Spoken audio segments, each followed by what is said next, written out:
I would like to welcome you to the Kuwait Foundation for the Advancement of Sciences. I would like to welcome you on behalf of our Director General, Dr. Adnan Shihabuddin, to this KFAS Links, which is a speaker series that aims to promote science, technology, and innovation in Kuwait.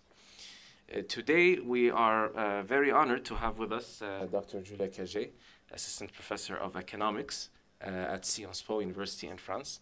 KFAS has a long-standing partnership with Sciences Po through the Kuwait program at Sciences Po. You can visit the website for more information. Dr. Kajé is a co-director of the Democracy Evaluation Group as part of LIEP, which is the Laboratory for Interdisciplinary Evaluation for Public Policy at Sciences Po. And she is also a research affiliate at the Center of Economic Policy and Research. I was very interested to know that her book recently launched a few weeks ago in French and will be in English, hopefully next year. Her research interests are political economy, economic history, industrial organization, and development economics. Today, Dr. Kajé will be talking about quality news and why quality news should be considered a public good. And why this public good is underprovided in contemporary democracies. This is the blurb that you all got. I would like to remind you that there is instant translation. You can access the headphones on every side pocket, on the armrest of every chair. Instant translation will be from English to Arabic, and then during questions, you can ask باللغة العربية or in English, and we will translate either way. Without further ado, I welcome Dr. Julia Kajé to KFAS and to KFAS Links, please.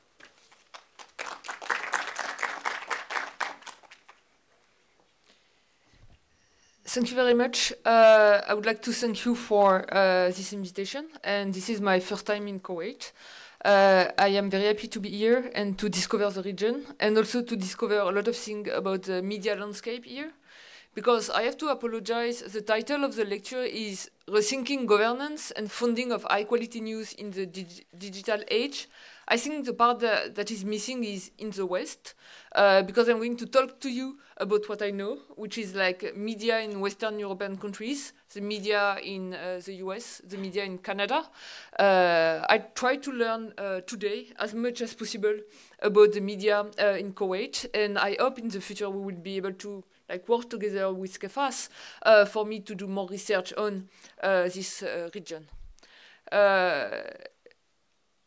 One thing that we will find all over the world, in fact, is, I think, the fact that the media are in crisis nowadays. This is due partly to the short-run consequences of the 2008 economic crisis. But this is something that is even deeper than that. And part of the crisis of the media today is due to the impact of the internet from a number of different points of view. So one of the things that I'm going to discuss today is to which extent, with the decrease in advertising revenues, due to competition from platforms, from social media, and due to increasing competition from the internet, do you need to find new way to fund the media? And the other big question is, in a sense, if you look at what is happening on the internet, and this is something that I am going to document, there is much more copy and paste, which means that you produce original information at a cost, but others reproduce the same information at no cost. Which raises a big issue in terms of how do you want to monetize your news. On top of it, what do we observe? Given that there is an economic crisis, we see a collapse in the size of the newsroom, a little bit everywhere. So if you take a given media outlets, you have less journalists working in a given newsroom, and despite the creation of a number of new media outlets, there are less and less journalists at the country level, and this is also something that I'm going to document. On top of it, if you look at confidence in the media, trust in the media is collapsing everywhere. It's collapsing in France, it's collapsing in the UK, it's collapsing in the United States. Now there is all this issue around fake news, which is like kind of growing in the US with Donald Trump and the war of Donald Trump against the media, but this is far from being specific to the US. And you have kind of a vicious circle, you know, in which people, they trust less the media, so they're less willing to pay to buy for information. But given that the media receive less money, they reduce the size of their newsroom, which may affect the quality of the media, and then people are even less willing to pay for news.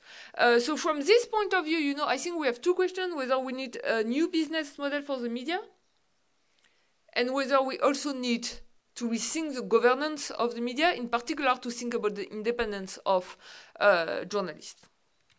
This lecture will be based on a book that was published in English in 2015, whose title is Saving the Media. This will be partly based on this book, but not only, because the media landscape is changing so quickly that, in fact, a lot of things that I was saying in 2015 are already like not at the center of the debate today, and some stuff that I was not talking about in 2015, for example, fake news, now are central if you want to understand what is happening to the media industry. This book was originally published in French in 2014, so the title in French was Sauver les médias. It has already been translated in 11 different languages, not Arabic, but you know, let's try. Okay, this is my advertising moment. This will also be based on another book. I'm going to present you the research in English, but this is a very important book for this lecture, because in this book, L'information à tout prix, that I wrote with two computer scientists, as you will see, we have studied very carefully the propagation of news online, and in particular, the importance, growing importance of copy and paste by competing media outlets. So the lecture will be organized in 4 different parts. The first one will be about the growing role played by philanthropy in the funding of news in the West. The second one will be about defining news as a public good. Then we will talk about the demonetization of high-quality information as of today due to the internet, in particular copy and paste, but also the decline in advertising revenues. And I will finish, because I am an optimist with a solution. And the solution I propose and I'm going to defend, and I will be very happy to discuss with you later, is a non-profit media organization model. So let's turn to foundations. In fact, there is a growing role of private funders in the provision of public goods, in particular in the US, as you see government retrenches. This is not something that is specific to the media. We see the same thing to fund the art, to fund research more and more, also to fund education. This is not specific either to the United States. Even if you take a country like France, where the taxes are much higher than in the US, more and more the media are funded through philanthropy, and more education and research is funded through philanthropy. But if we consider the specific case of the media, what we find is that philanthropy is playing an increasing role. From 2009 to 2011, $1.86 billion were awarded in the US in media-related grants. These are the most recent numbers that are available, but from what I know of what is happening in this sector, the numbers will be even higher as of today. This is linked to a number of success. One of the best known editorial success in the US during the last decade is ProPublica, and ProPublica was entirely funded in 2008 by a foundation, and this is also linked to the business model issue, because ProPublica was not making any money out of the news. It was publishing, but it was giving the news for free to other media outlets to publish its investigation. So then you need some sources of funding, and this was done through a foundation. As of today, there is 150 non-profit centers doing investigative journalism in the US, so a lot. A lot of them are very small, so you don't have to think about it as of today as completely changing the media landscape, but they are playing a growing role. And what is important is that even if you look at big media outlets, like traditional ones, the one that you know, like the New York Times or the Guardian, the New York Times and the Guardian are very different. The New York Times was historically owned by a family. Then it went public at the end of the 1960s. So now it's like a public newspapers, but it just set up non-profit ventures to support its journalism. If you look at The Guardian in the UK, The Guardian is owned by a foundation, and it has been owned by a foundation for decades, but similarly, is set up recently additional non-profit ventures to support journalism. And even if you go on the Guardian website, you will see that they made this choice that is very interesting, again, in terms of business model. So the Guardian is claiming information is a public good. I completely agree with the Guardian. What is a public good? A public good is something you want everyone to consume. If you want everyone to consume a public good, this public good needs to be available for free. Because if there is a price to pay, a lot of people won't be able to access the news. At the same time, you know, a public good does not come out of nowhere. You need to pay for it. And in particular, you need to pay for a newsroom. So what the Guardian decided to do was to ask readers on the website, if you can pay, please subscribe. Because we need money. And if you cannot pay, you know the information is here, available to you for free. If you look at France, Le Monde Afrique, which is a website devoted to Africa that has been set up by the national daily newspapers Le Monde. So you may say Le Monde is doing pretty well as of today in France. They're even like making some money. So they could have decided to set up this new website on their own. The thing is, when they set up this website for Africa, they decided to put it online for free. Again, for a very simple reason. If you look at the market of French speakers in sub-Saharan Africa, the majority of the people don't have enough money to subscribe to a website. So the information they choose to give it for free.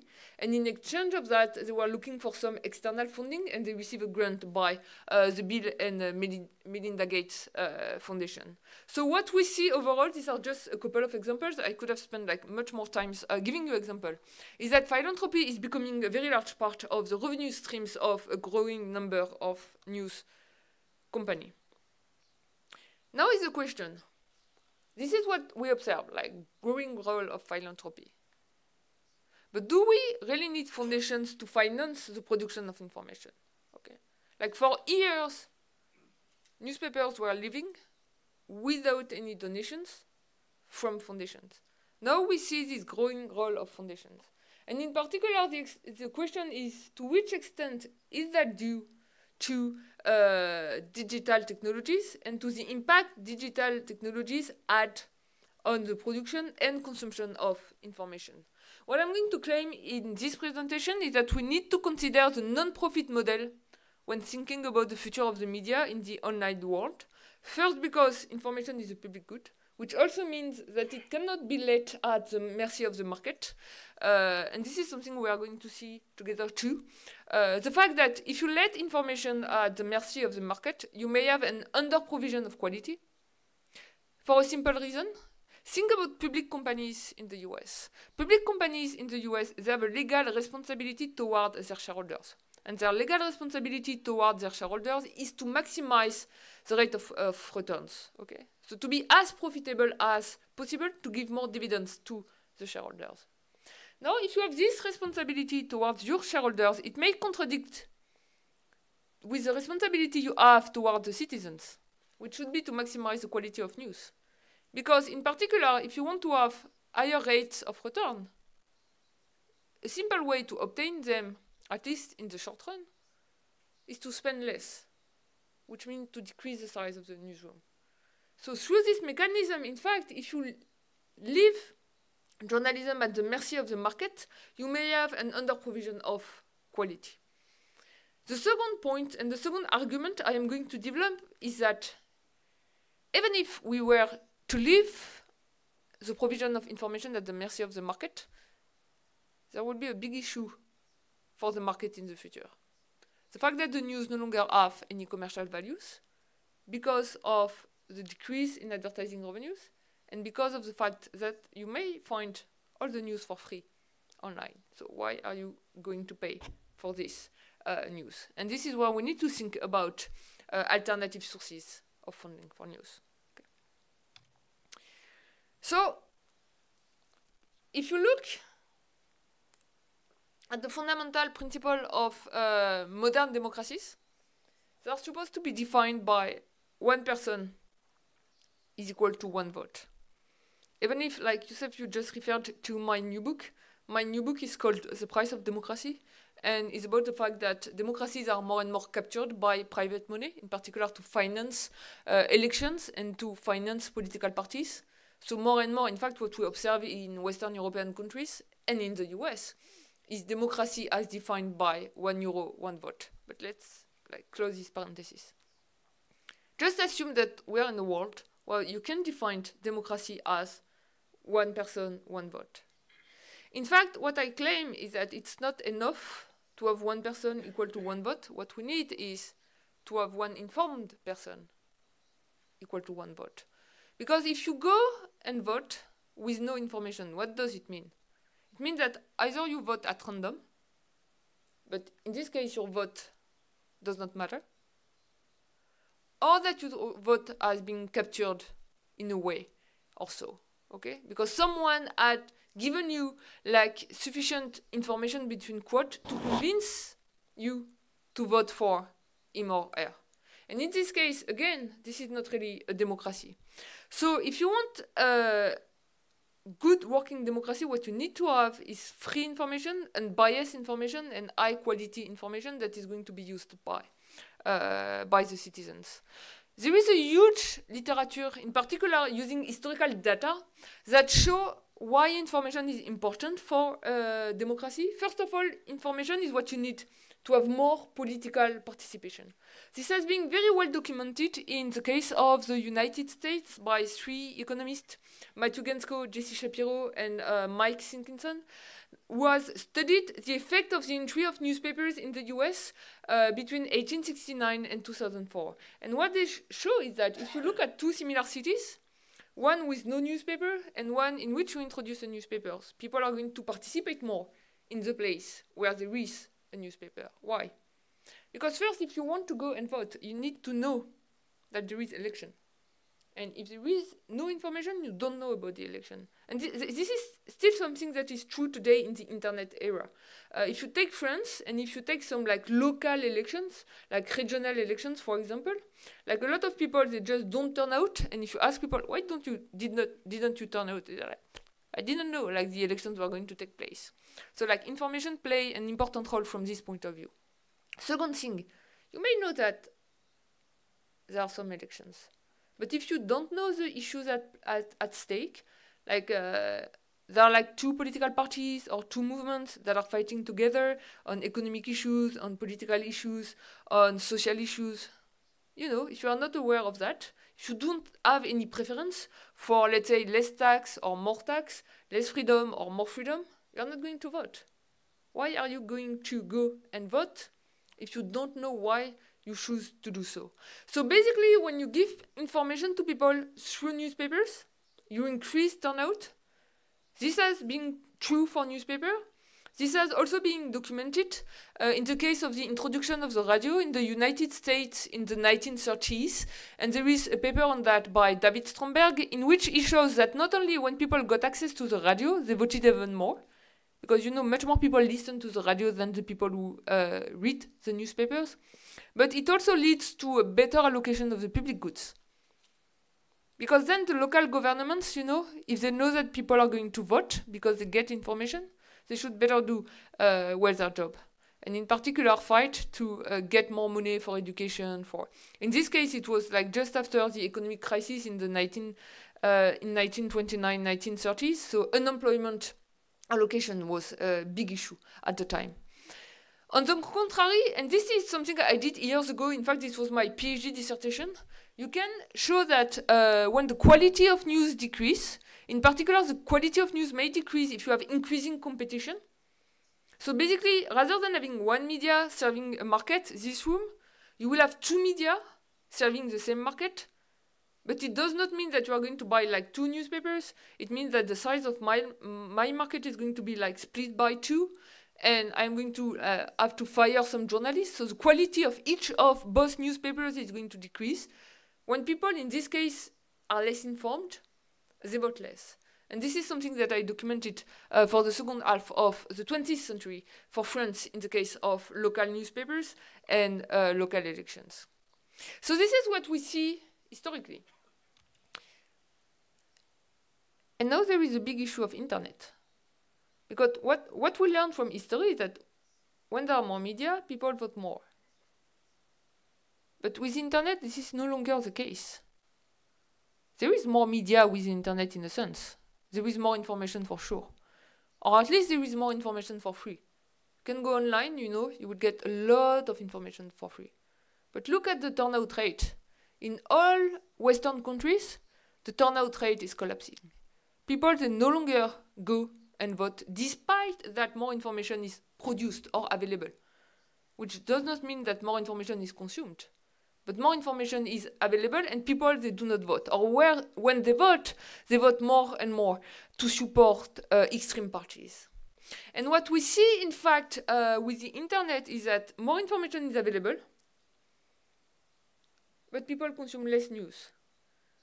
We are entering in kind of a paradoxical situation in which we are in an high-choice media environment, but because people have more choice, they decide, in a sense, to select themselves out of news just to consume entertainment and to consume less information. And what we see, for example, if you look at the last election in the United States, we can see that Trump did much better in the cities where there is no longer any subscribers to local newspapers. People that keep consuming news from traditional media, they still vote. But in places with only the internet, people, they no longer vote. Because people spend time on the internet, but not especially to consume a lot of news. And this has been documented in other ways, not only in terms of turnout. There is this kind of new paper that look at local newspapers closures in the US between 1996 and 2015. And he finds that in places with no newspapers, there is higher borrowing cost of municipalities. Why? Again, this is an issue of accountability. If you don't have any media to make the government accountable, and to convince people to go and vote, and to punish the government that do not act well, or to reward the good working government, in this case, you know, like government can decide to take a bad decision, at least at the local level. Okay. So this is kind of a paradox that has been documented. In places with more internet, with higher internet penetration, people, they vote less. This has been documented empirically in the case of the United Kingdom. And for the United Kingdom, you see that the effect is particularly strong for young people and for poor people, in which you see, you know, kind of an increasing news gap. Like rich people, well-educated people, they continue consuming news and they continue voting. But poor people with low education and kind of young people, they think they get some information on the internet, but in fact they are not very well informed. So this has been documented in the case of the US, but also in the case of Germany. Plus, other kind of bad news, you have to add to this phenomena the fact that people, let's say, they switch from informative media to the internet when internet become available. The fact that more and more there is what is called ideological segregation on the internet. And this is also due to the high choice media environment. If you're in a place with just, you know, one or two media outlets, everybody is going to read the same information. And in a sense, this can help because people are going to talk together and to debate about the same issue. Now imagine a world, today's world, in which it's kind of free to set up a media. And for consumers, it's very, very easy to get information for free online and to switch from one media outlet to the other. What does it mean? It means that if you're a liberal, you can decide just to consume news produced by a liberal website. And if you are conservative, you can decide to consume news produced only by a conservative website. And on top of it, through social media and the way they worked, through the way Facebook newsfeed work, through the way the recommendation on Twitter work, what is happening? What is happening is that not only because you are a liberal, you choose only to consume liberal media, but you will see only news coming from liberal media on Facebook. So you think that you are consuming like news from every different point of view, but this is no longer the case because the algorithm is showing you only the news that correspond to your own ideological bias, and you are living in kind of what is called a filter bubble. Okay? And this leads to even more polarization, and this may also explain why we observe at the same time a decrease in political participation and an increase in populism and in the vote for extreme right parties in particular. Let me now turn to the demonetization of high quality information. If you look at the total number of journalists, and when I say the total number of journalists, I'm talking about journalists working for newspapers, the radio, television, but also journalists working for social media or journalists working for pure online media. These numbers have been continuously collapsing in Western democracies since nearly 15 years. And by the way, this means that there is a growing concern about the industry's ability to produce high-quality information, in particular at the local level. At the national level, if there is a big corruption scandal, we still know that one way or the other, it is going to be covered. But if you know there is a small corruption scandal at in a small city in the US and you no longer have any local newspapers, then it may well be that this corruption scandal will never be released in the newspapers. And in fact, this is what we find in the data. Or either we can assume that, you know, all the politicians, at the time of the closure of the local newspaper, they decided to become honest.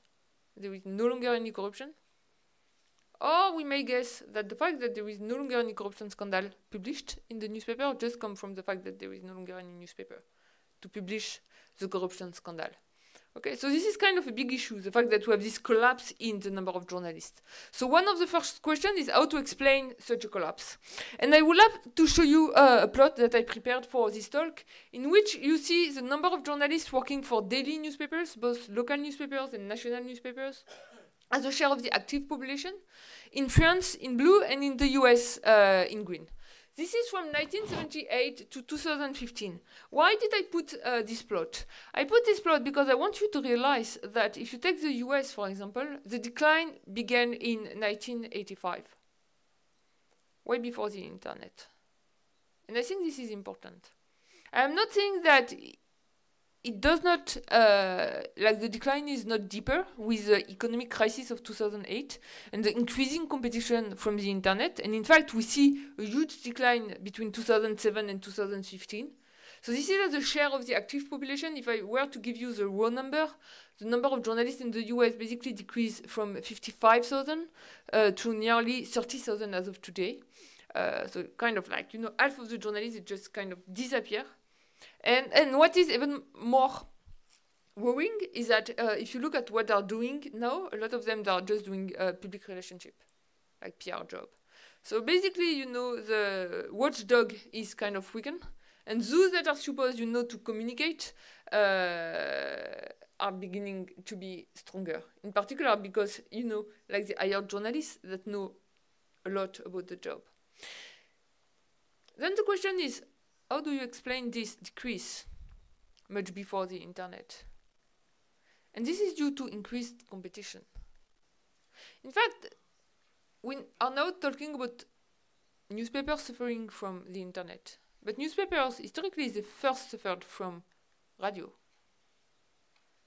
You cannot remember, but in the 1930s in the US, when radio was introduced, at the very beginning, newspapers, they decided that they won't publish radio programs because they saw radio as a huge competitor, so they did not want it, this competitor to enter the market.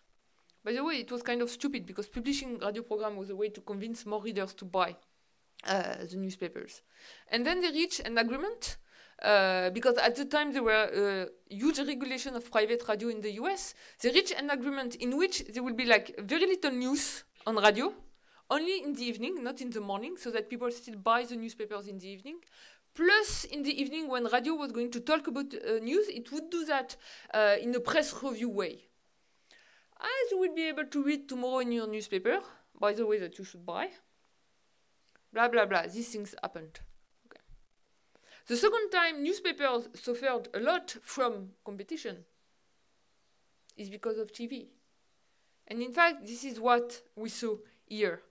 And this is what I'm going to document here a little bit, because I know TV is history, but in fact, if we want to understand what is happening today with the internet, a shock on the reader side of the market, which like consumers switching from like newspapers to another new technologies, which is kind of a better technologies, in fact, in terms of serving consumers, and a shock on the advertising side with advertisers who prefer to advertise on the internet rather than to advertise in newspapers, and they prefer to advertise on TV rather than to advertise in newspapers for obvious reasons. In fact, if you look at these two aspects, I think we can learn a lot from history to understand what is happening nowadays with the internet. And this is what I devoted my research, in fact, since the publication of the book Saving the Media. I did a first paper whose title is Newspapers in Times of Low Advertising Revenues, in which what I look at was very simple. I look at the effect of the introduction of advertising on television in France in 1967, 1968. France can be a little bit conservative from times to times. So I have to say that advertising was introduced on TV in the US at the same time that TV was introduced in the 1940s. In the UK, in Spain, in Germany, it was introduced in the early 1950s. In France, under De Gaulle, you know, we were still discussing about like whether it was a good or bad idea. And in fact, when De Gaulle decided to introduce advertising on TV, a lot of people said, in particular like newspapers, this is a way for you to take control over newspapers, because TV was public TV at the time, radio was public radio at the time, so the only free media was the private newspapers, and this was a way, in a sense, to weaken them financially. I don't think this is the reason why De Gaulle did it in 1967. It's just because public TV was kind of starving. No, there were no revenues, no money, so they were not able to provide good TV to people. But in fact, as a consequence, it weakened financially the newspapers. And this is something you can see very well if you compare local newspapers and national newspapers at the time, because only national newspapers were hurt by the introduction of advertising on TV, because advertising on TV was national advertising. You know, like local advertising for small retailers, it was not at all concerned by this introduction on television. And what do we see? What we see at this time is that you have a 25% decrease in advertising revenues, and you have a 21% decrease in the size of the newsroom. And if you look at the size of the newspaper, the quantity of news produced just collapsed. Like the newspapers themselves, they became to be smaller, with more white space, with less pages, and with less information. And this is just a direct consequence of the introduction of advertising on TV. And this is something that I also studied, also with Charles Angelucci and with Mike Sinkinson. We did the same things in the case of the US. A paper called Media Competition and News Diets, in which we look at the introduction of the TV. Because in the US, TV was introduced with advertising from the very beginning. What we did is that we collect data on all the US newspapers from 1945 to 1964. We have more than 1,500 newspaper market. And we can compare places that got TV first with similar places that got TV a little bit later. And what do we see? We see the same thing. We see that when you have TV entering the market, first of all, you have a drop in the circulation of newspaper. But here I can use internet rather than TV. You will have the same thing. When you have like a new competitor entering the market, in fact, the circulation decrease, which means what? Which means less revenues. Less circulation revenues, and also less advertising revenues, because you have less readers. If we now look at advertising, we show a decrease in advertising revenues. There is a decrease in advertising quantities, there is a decrease in advertising prices. And this is problematic because if you look at the content of the newspapers, you have a drop in the total quantity of news produced. And this entry of TV, followed by the entry of the internet, may explain why, as of today, you have a news desert in the US in terms of the provision of local news. Again, if you go to the US, either on the West Coast, the East Coast, you will find good information at the national level, and you will find good international information. Now, if you try to find local information in the US, it will be much more problematic. First of all, because in a lot of cities, like newspapers, they just shut down. And in those cities that there are still some local newspapers, they are owned by big group. So they were like a huge concentration in terms of the market. Now you have just 2 to 3 players. These groups are public companies whose aim is again to maximize profits. So basically you will have a local newspaper with just 2 to 3 journalists.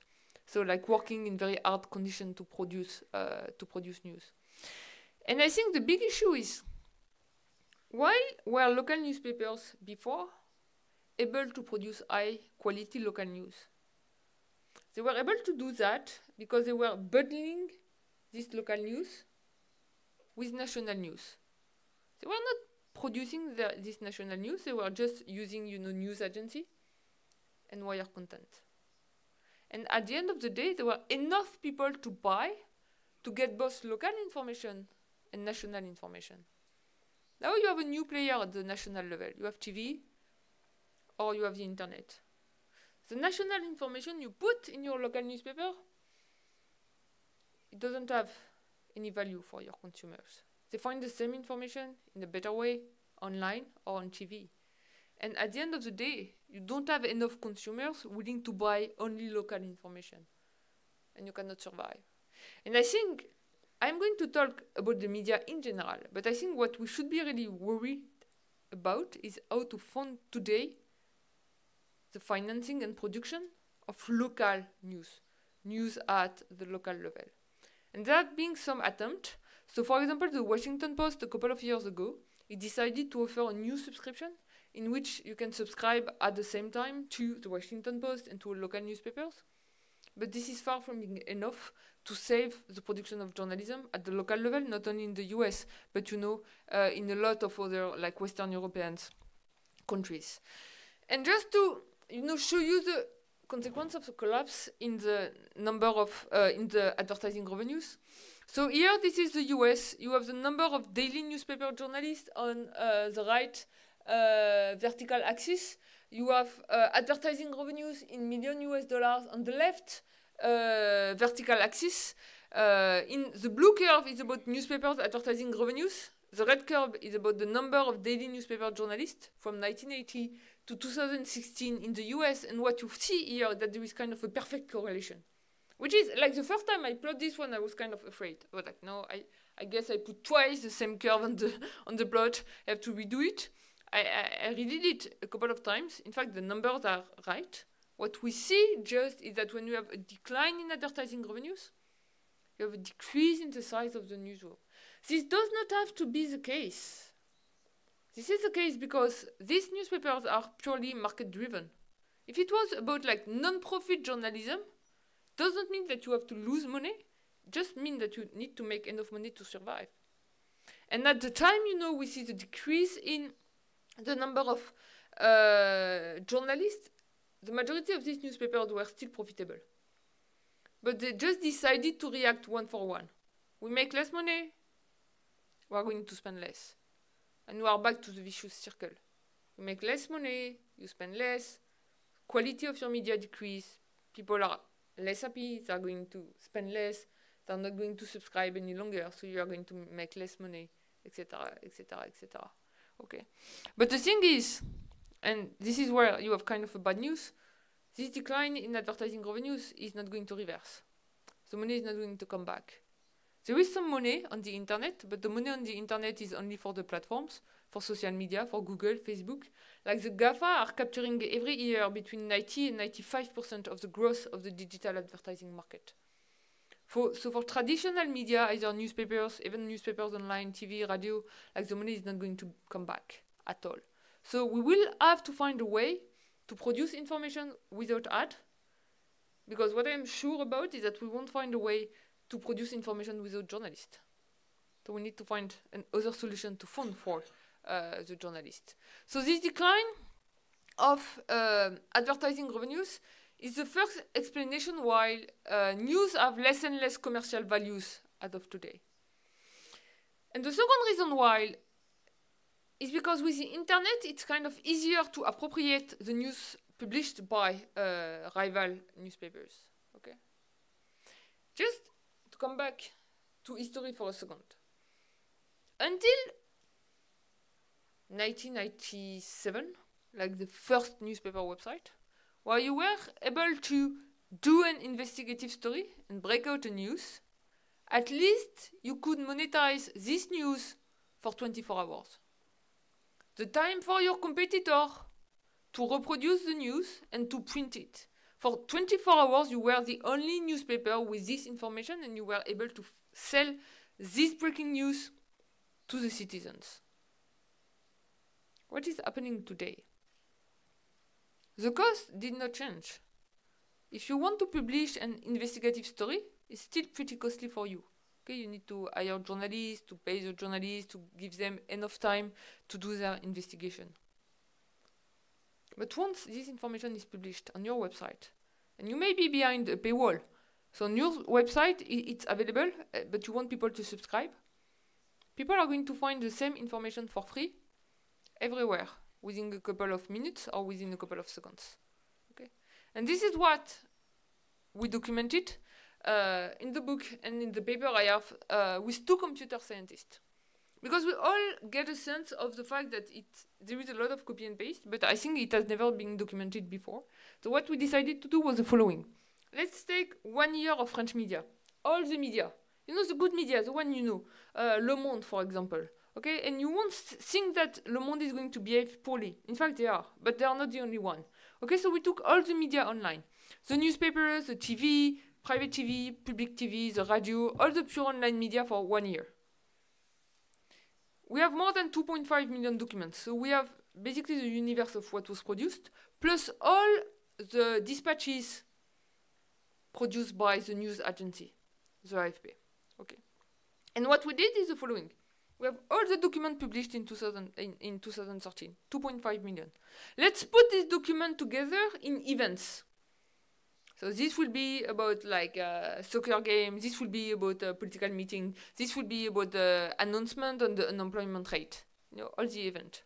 For all the event, given that for all these documents we have the exact time at which they've been published, up to a millisecond, so we really know like where they've been published, we can determine who is the newsbreaker and who comes second, who comes third, etc., etc. So we can study the propagation of news. But once you have that, not only you can study the propagation of news, but you can compare the documents together. And you can look at number 2 and compare number 2 with number 1, and look at number 3 and compare number 3 with number 1 and 2, etc., etc. To see whether these additional newspapers are producing like new news, or whether they are just doing verbatim copying. We did not do it in a fancy way, you know, we were not looking for reformulation, rephrasing, whatever. Just verbatim copying. What did we find? We find that a quarter of the news stories in France are reproduced online in less than 4 minutes. How do you want to monetize a news story in less than 4 minutes? Cannot. So either you may think that French journalists are super clever and, you know, super quick, and they can write like stories like in a couple of minutes, or they simply like use the C-touch of their computer and they do copy and paste. And this is what we find. We find that 2/3 of the original content is simply copy and paste. Only 32.6% of the original content, of the online content, is original. And I'm not talking about Facebook, I'm not talking about Twitter, neither about like the news aggregators like Yahoo News or Google News, just looking at traditional news media in France. And this is a big issue. Because, you know, it's still costly to produce investigative journalism, but if the same information is available for free, it will be hard to convince your readers to consume the original piece of news. Now this is where I'm going to be a little bit optimistic. Because still, when we were doing this research, I was like, you know, perhaps, in a way, consumers are going to reward the original news producers. Okay, so perhaps consumers, they prefer to consume news on the original news producer website rather than to read the copy. And the only way you can do to see whether this is the case is to use micro-audience data. So basically for every article we have, these 2.5 million articles, what we did is that we collected statistics on the number of times they were shared on Facebook and the number of times they were shared on Twitter. In an ideal world, from a researcher point of view, we would have had statistics on the number of times they were viewed by unique visitors, but this data is available at the daily level, but not at the article level.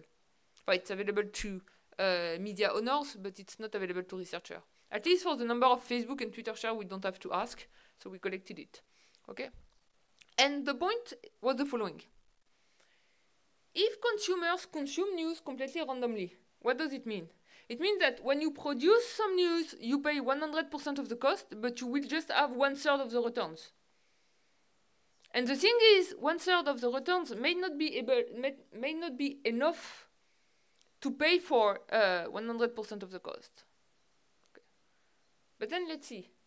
Let's see whether, in fact, people consume news completely randomly, or whether they consume a little bit more of original content. This is what we did, and what we find is that online audience is not distributed completely randomly. The first thing that we show is that we show that a 50 percentage point increase in the originality rate of an article lead to a 39% increase in the number of times it is shared on Facebook. We did that super carefully. We did that just using article level variations, like comparing articles produced by a given media outlet and controlling for the specificity of the events, day fixed effect, controlling for the characteristics of the media outlets. You know, if you compare the different kind of articles published by a given media outlet, the more original articles are more shared on Facebook. And you see that very clearly here, in which I simply plot on the horizontal axis the originality rate of the article from the 5% to 100% originality. And on the vertical axis, I plot the number of Facebook shares. And you see that the higher the originality of an article, the higher on average the number of times it is shared on Facebook. So de facto, then it's hard to know, you know, whether this is due to the fact that the media producing like more original content, they benefit for a better reputation, so they are building their long-term reputation, or whether this is due to the fact that, for example, if you go on Google News, the algorithm is going to put more weight to more original article. So in fact, the algorithm is going to put you at the top of the list. So through Google News and the way the algorithm works, you will have more clicks. I don't know the exact mechanism. Okay, why do people prefer reading original news? But at least what we know is that they seem to favor more original articles. And so you can recompute the number. So we know that 1/3 of the content is original, 2/3 is copy and paste. Now if we look in terms of consumption rather than in terms of production, what we find is between 54 and 62% of news consumption is consumption of original content. Okay. So reputation mechanisms, they matter. But I have to say that they matter as long as media outlets are aware of that. If media outlets are not aware of this reputation mechanism, what are they going to do? They will do what they think is going to maximize their profits, which means to hire a lot of journalists just to do some copy and paste and to be as quick as possible to reproduce an information. Because in this case, you assume that what people care about is to find the information on your website as quickly as possible. And in fact, when I look at the evolution of the size of the newsroom, and when I look also at the age structure of the journalists hired by media outlets, I'm kind of afraid that a lot of the media, they did not realize that originality matters, and consumers are going to reward originality. But I think that if media outlets realize that, in fact, they may get some audience out of producing more original content, it may be a way, at least in part, to give them more incentives to continue producing original content despite the importance of copy and paste. Obviously, another part of the solution is copyright and introducing copyright laws. I don't know whether you follow that or whether it was kind of a very local discussion, but a couple of weeks ago, there were a huge discussion in the European Union about introducing copyright law in Europe, in particular for news aggregators. The law is being voted. It's just the first step, and the second step would be like in January, so this is kind of a long shot. But at least it means that people, they are thinking now about this issue of intellectual property, and the fact that intellectual property may matter if we want to fund high quality news. Okay. Now I'm going to finish this talk with a proposal I make, which is a non-profit media organization, which I think may be interesting model for the future of the media in Western democracies. I have to say that this is a model I have been pushing since I published Saving the Media first in France in 2014. It has been kind of successful in Italy. I'm also discussing a lot with a number of media in France, Mediapart, like a lot of new media outlets, they went and see me so that we write down their legal status together to make it possible. It has been less of a success in the US, and I think you will quickly understand why, because it involved a little bit the government. And in the US, when you talk about government funding of the media, very quickly they consider that you are a socialist, and if on top of it you are French, you tend to be considered as a communist. So this is even worse. But let me present you this model. So the idea of this model is that it is intermediate in status between public companies and non-profit foundations. And for me, I did my PhD in the US, and it was really inspired by the model of the best international universities in the US, which are able to combine at the same time commercial activities and non-commercial activities. So there are kind of a number of different goals. The one is about governance. I'm going to turn to that. The second one is about really securing the financing of the media, and this is where the foundation matter. You will see why the foundation matter. Foundation matter, first of all, because again, if you consider information is a public good, you want to have information out of the market, which means you want to produce it with non-profit organizations, and foundations are non-profit organizations. The second advantage of a foundation is that if you give money to a foundation, you cannot take your money back. While if you are an investor and you invest money in a media outlet and you are unhappy with the outlet, you can pretty easily take your money back, which in terms of the independence of the journalists and what they may decide to cover or not may have an impact.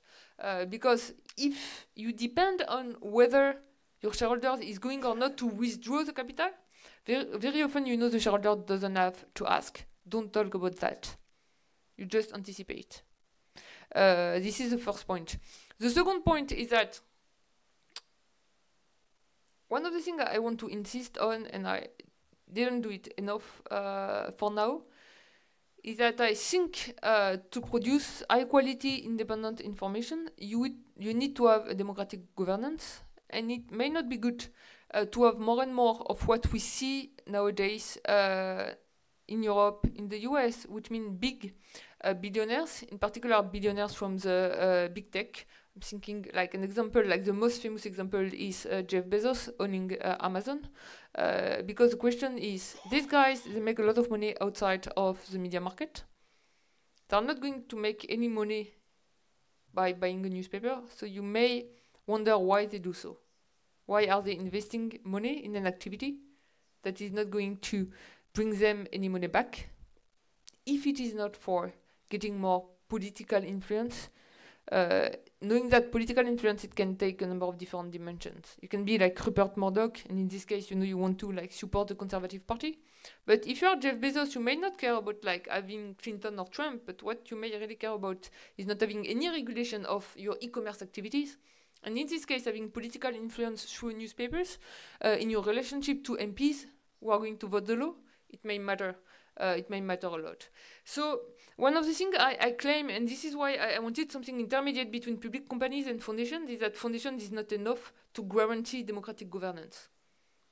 It depends who is at the head of the foundation, and it depends of the democratic structure, and in particular who is taking the decision at the head of the foundation. Just imagine a world in which you have Jeff Bezos, who rather than buying the Washington Post, decided to set up the Jeff Bezos Foundation for the Washington Post. By the way, it just set up like 2 weeks ago a new foundation with like $2 billion, so it could have done the same thing for the Washington Post. In terms of like democratic governance, it would have been exactly the same thing, and this is why I think we need something else in terms of model, and I am proposing the non-profit media organization. So the non-profit media organization is a non-profit company, so you must reinvest any surplus revenue back into the organization. So when you will think about like the way you want to produce information, you will never have a trade-off in your mind between like making more money or hiring more journalists, because you are not going to make any money. Okay, all the revenues are invested in the production of information. The second thing is that you cannot withdraw your capital. And the third thing, and this is where I think it's kind of super interesting, is the fact that the contributions are tax deductible. And you will understand why. I think that information is a public good. Take education. In general, when you have a public good, you want the government to pay for the public good. But this is complicated for information, because you don't want the government to be too involved in the media. And if I were to describe you a system in which the government chooses which media outlets it wants to fund, we would say, okay, but there will be an issue of freedom with respect to the government. So you want public money without government. What can you do? You can match the donations, which is a pretty easy way of doing so. You tell people in this room, you fund whatever non-profit media outlets you want. You choose. And if you get $1,000, I'm going to match your grant and give $1,000 to the media outlet, which is a way to introduce a lot of public money in the funding of the media without any direct government intervention in terms of like picking the media outlets or like threatening the media outlets like with respect to their funding. Okay, so this is a foundation with these three characteristics of a foundation. But like in a public company, and contrary to what we see for a number of foundations, there are a lot of stockholders. Each of the stockholders with voting rights. And what I would like to have, in a sense, is to have the crowd funding the media, like crowdfunding. Okay, I don't want Jeff Bezos alone to put a lot of money in the Washington Post. I would like all the readers of the Washington Post plus the journalists to put some money. And then the government is going to match their donations, which is going to bring even more money. And to guarantee that, what I say is the following. You have to disconnect the voting rights with the capital shares. So if you have Bezos and you really care about like providing a public good and you really want to give money to a media, you can. Your money is welcome. But you are not going to have the associating voting rights. Your voting rights are going to be capped. And if you are me, you know, I don't have a lot of money to give. So I'm going to give like some money. But I will have as much voting rights, not exactly as much. It increases a little bit with the capital, but not proportionally as Jeff Bezos. Which helps to have like a foundation structure, but with a more democratic governance.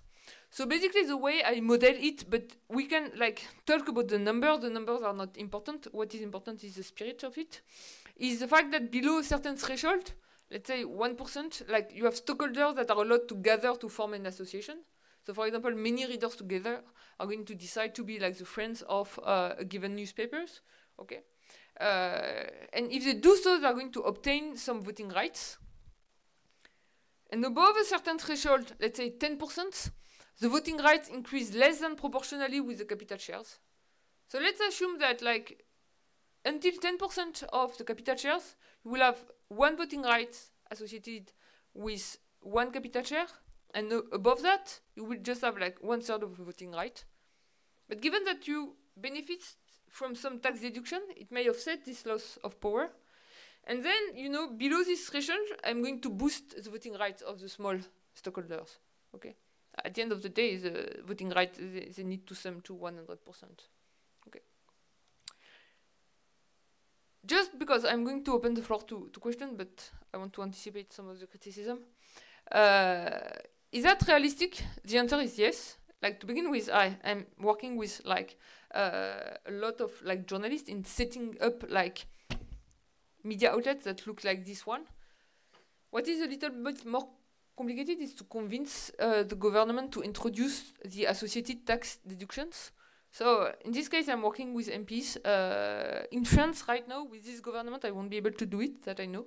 But in the future, I may be more successful. And I think this is, like a lot of people are interested into like thinking about new way to fund the media, because this is not something about like being like from the right, from the left, liberal, conservative. I think we need to have well-funded media. And then what is also interesting is that if you look at the number of Western European countries, there have been a number of crowdfunding campaigns for new media outlets, and every time it has been a huge success.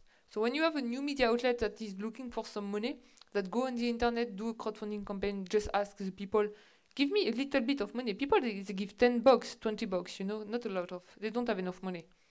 But they give small money, and a lot of small money is enough to launch a small newsroom. In terms of whether it is too complicated or not, it's not complicated at all. And in fact, the ID, it's not my ID, you know, not to have an equality between the number of voting rights and the number of capital shares. This is what Google did. When Google went public as a company, the two founders of Google, they wanted to keep power over the company, but they needed more capital. What did they do? They created two classes of actions. Class A, Class B. Class A, you have one action, 10 voting rights. Class B, you have one action, 1 voting right. They kept the Class A for them, and they put the Class B on the market. This way, they raised a lot of capital and they keep control over the company. And this is also what the New York Times did at the end of the 1960s. And this is why today, if you look at the New York Times, the family, the historical family, it's kind of in a minority position in terms of capital shares, but is still holding the majority of the voting rights because they issued two kind of actions: the Class A for the family and for the journalist. If you are an employee of the New York Times, you can get some action, but you cannot just go on the stock market and sell them to random people. If you want to sell them, you have to sell them to other journalists. And then, as a publicly traded company, it has Class B action. But again, the family was able to keep control on that. So I'm not saying anything else. I'm saying, like, if you are kind of a small donor, you will have Class A action with a lot of voting rights. If you have a lot of money and you want to put a lot of money in the media outlets, well, you can do it. And again, the money is welcome.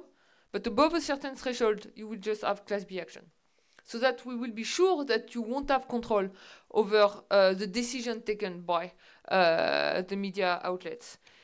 And in terms of, would this non-profit media company give too much power to the government?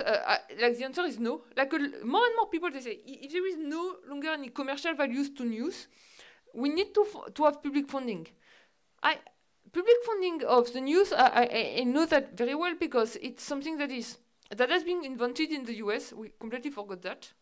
But now if you look at one of the countries where the newspapers they receive the more public funding is France. So I know pretty well how it works. And it has a lot of caveats. It has a lot of downsides because part of it is indirect, but part of it is also direct. And when you have like direct funding, the thing is that you can have government intervention. Okay.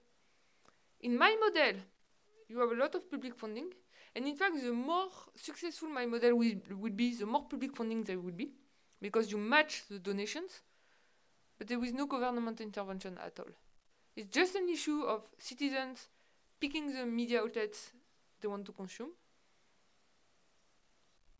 and then the government has to fund the media outlets chosen by the citizens.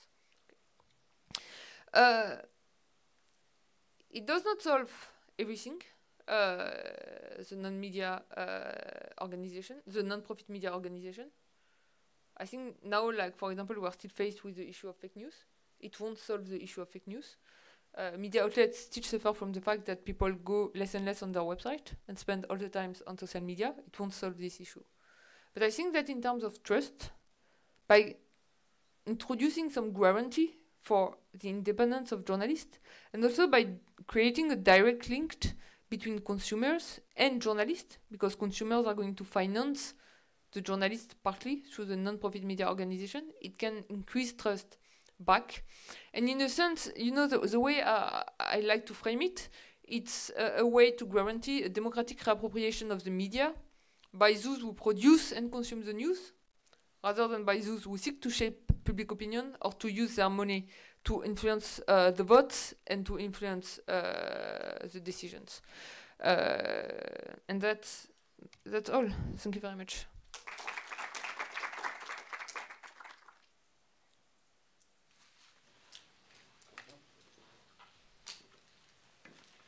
Thank you very much.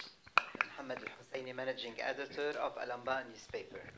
First, I would like to make some remarks about the lecture.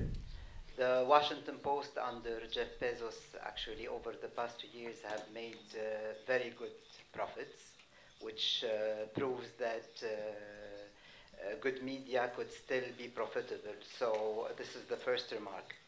The second remark is about your model.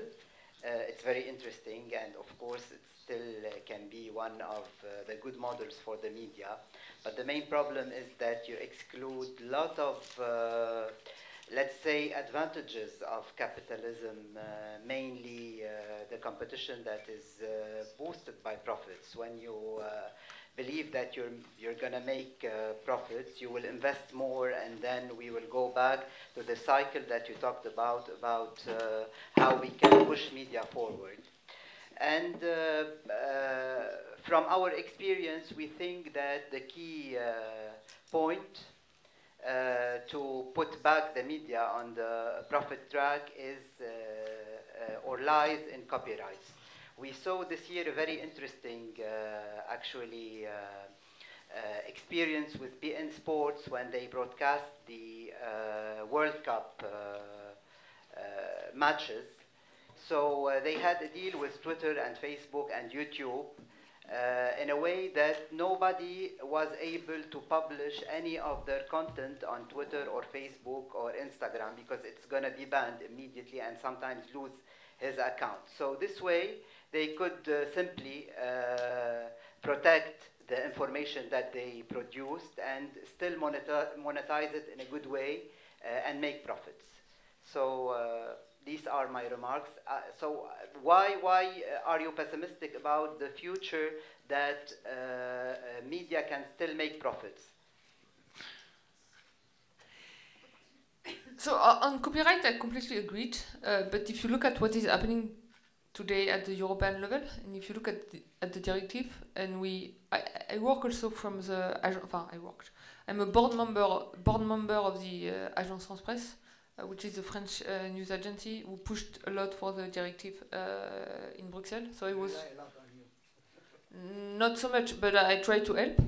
And so I look at the directive kind of closely, and then we decided to try to do the math and to see, if the directive was introduced, under which condition it would bring enough money to the media outlets, including the news agency.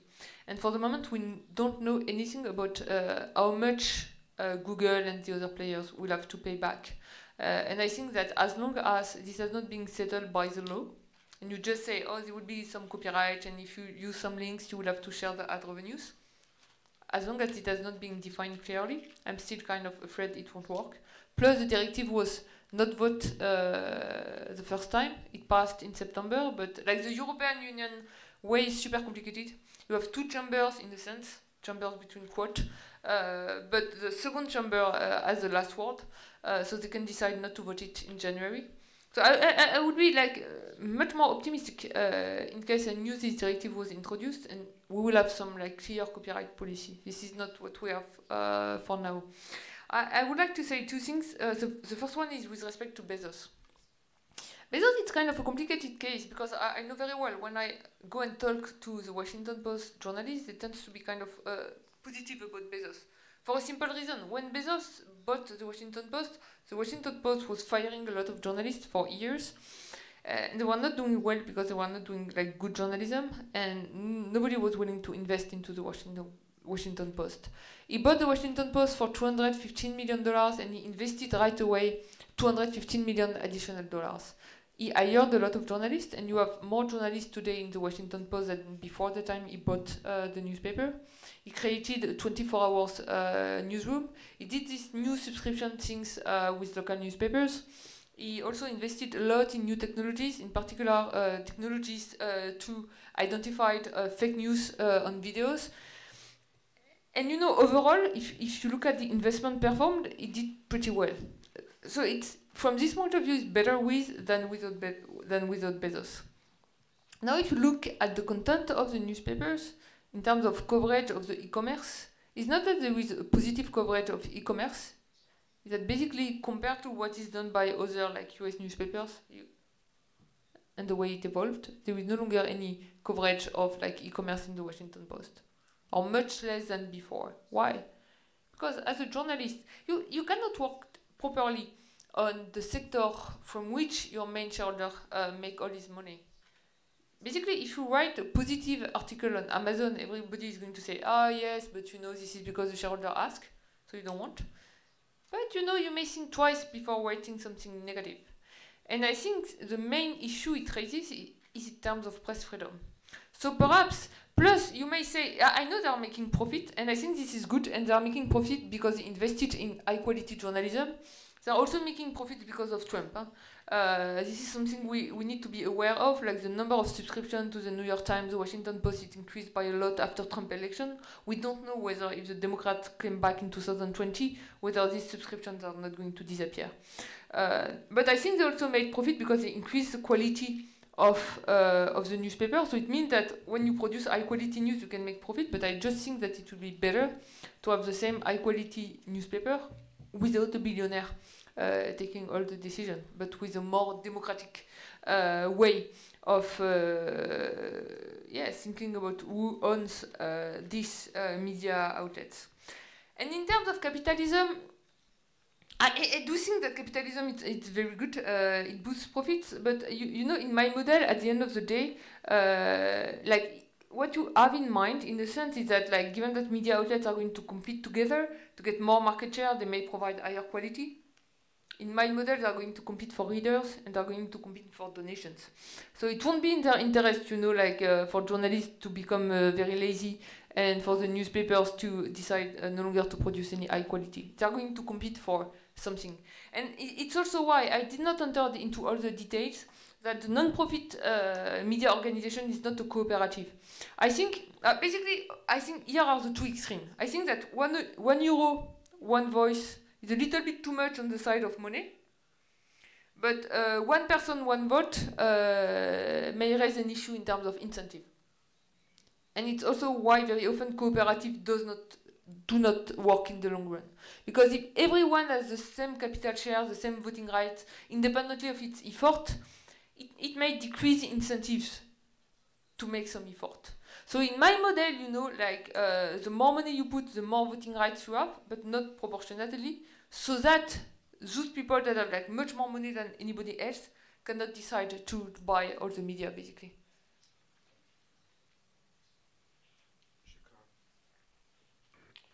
محمد الفيلي. أول ملاحظة أن المشكلة قائمة في السابق ولكن شكلها اختلف.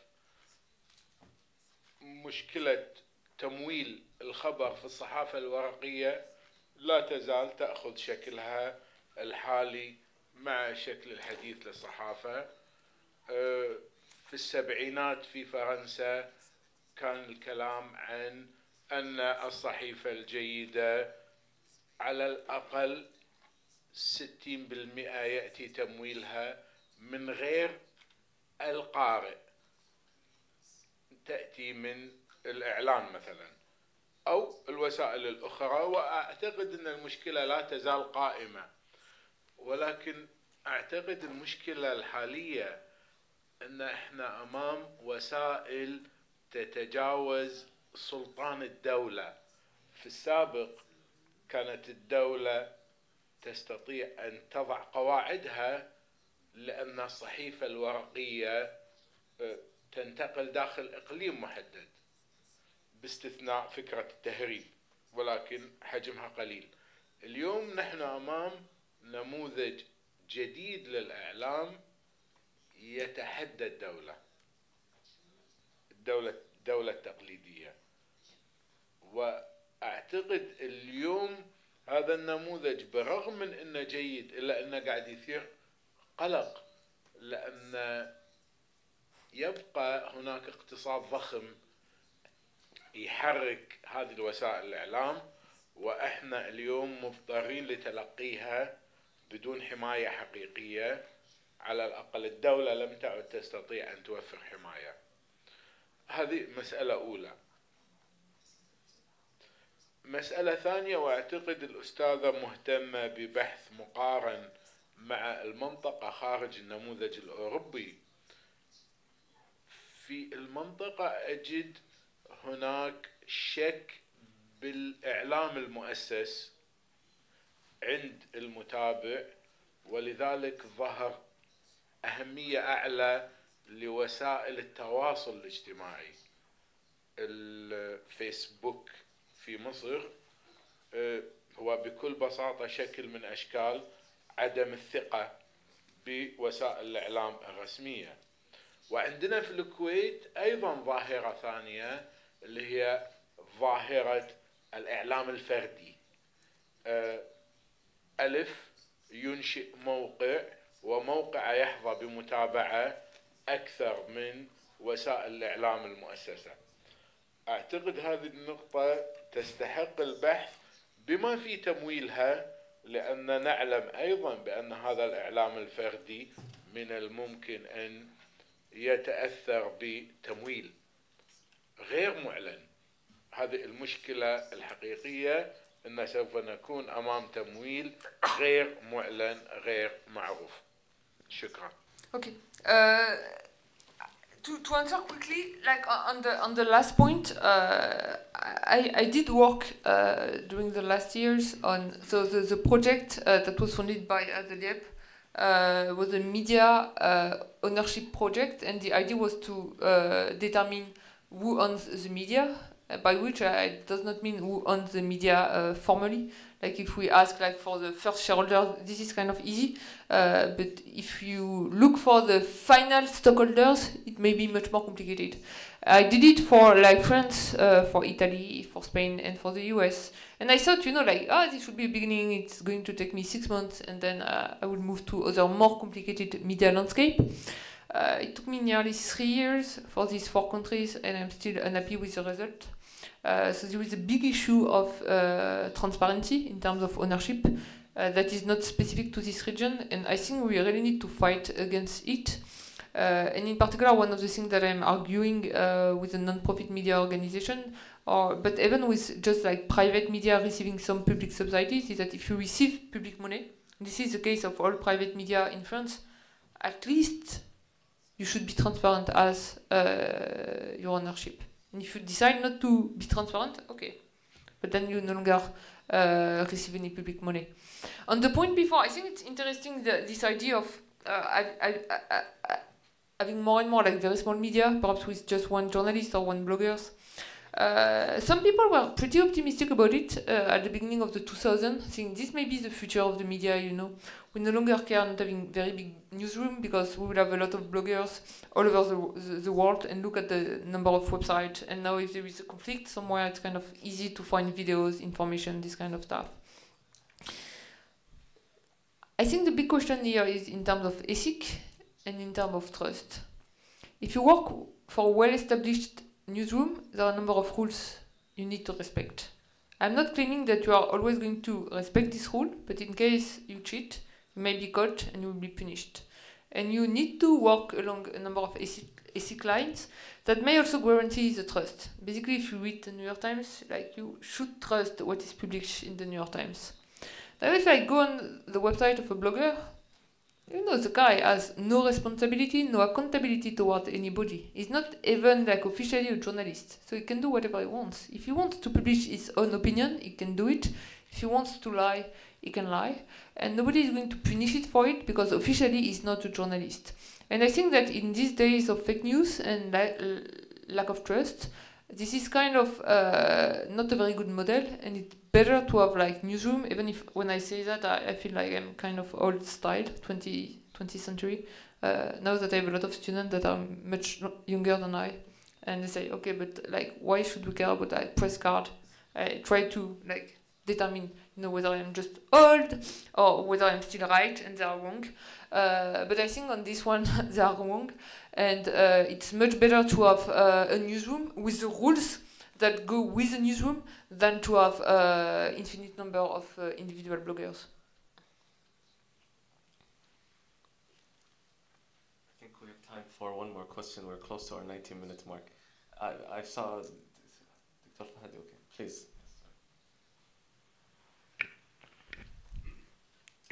مساء الخير. داهم القحطاني، صحفي، عملت في الصحافة الورقية وانتقلت إلى الصحافة الإلكترونية، وكنت مشغول من منتصف الألفية من 2005 في قضية استغلال الصحافة، لأن مثل ما اختتمت الأستاذة في محاضرتها أنك لكي تحمي الديمقراطية عليك أن تمغرض الصحافة، وهذا صحيح، بمعنى أن المجتمع تكون فيه صحافة مهنية غير منحازة لرأس المال، وأيضا غير منحازة للأيديولوجيا. الآن الصراع بين الرئيس الأمريكي دونالد ترامب والصحافة الأمريكية هو ليس صراع بين جاني وابرياء، هما اثنيناتهم جنات، لأن الصحافة الأمريكية اليسارية تنطلق من أيديولوجيا ولا تنطلق من قضية المهنية الصحفية.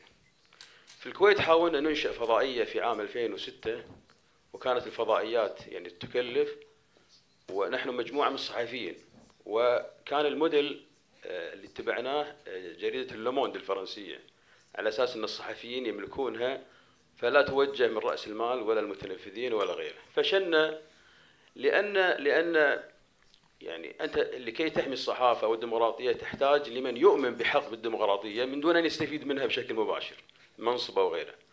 ولكي يعني تحمي الصحافة يعني تريد من يحمي الصحافة ويمولها من دون أن يكون مستفيد بشكل مباشر، وهذا أمر نادر يعني بصراحة.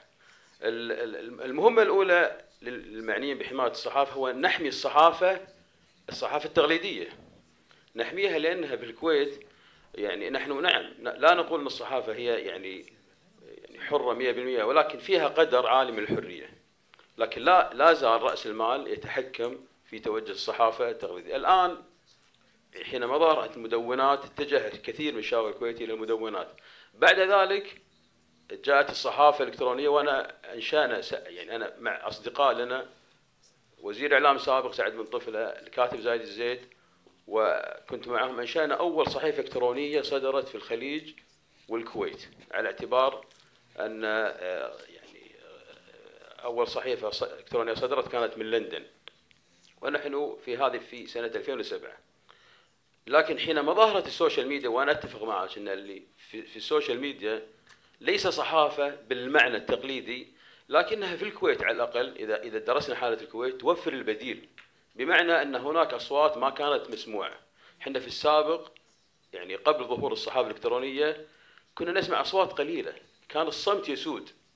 الآن أنا أتفق معك، الأصوات عالية جدا وكثيرة جدا، وبعضها لا يصدر لهدف بريء، ولكن الأصوات كلها مسموعة، صوت كل شريحة اجتماعية مسموع بالسوشيال ميديا. وأنا أعتقد أن الحل ليس في الإعلام الاجتماعي، الحل أن ندعم الصحافة التقليدية ونطورها ونخلصها من سطوة رأس المال والمتنفذين، ونحاول كمعنيين في حماية الصحافة والديمقراطية أن نوجد نوع من الصحافة لا يخضع لرأس المال ولا الأيديولوجيا.